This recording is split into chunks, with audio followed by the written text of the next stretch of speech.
Technically, I could say we didn't have schools.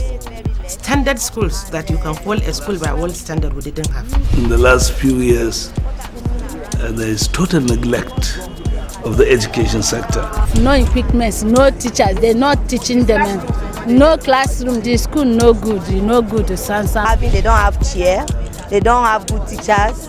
The teachers, because they are not well paid, they go out to go and fend for themselves. If we continue in the rot, you give maybe ₦1 million to education, you chop 900,000. You are not going to get anywhere. Those who could afford it have taken their children to private schools. Those who could not, the poorest of the poor, have given up.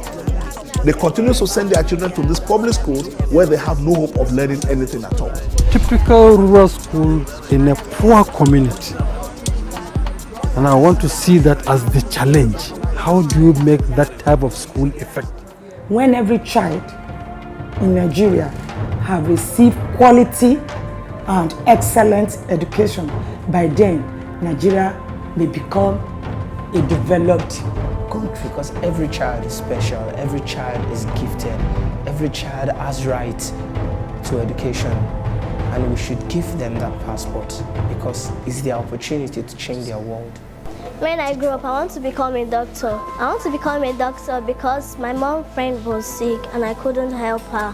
When I become a doctor, I'll take care of the people in my community. If we do not do something about the state of our education, we are preparing for a serious problem which will affect our children, affect everybody. And that's why I think that the project to educate Nigerian children should become the project of all. The challenges facing the education system in Nigeria is enormous.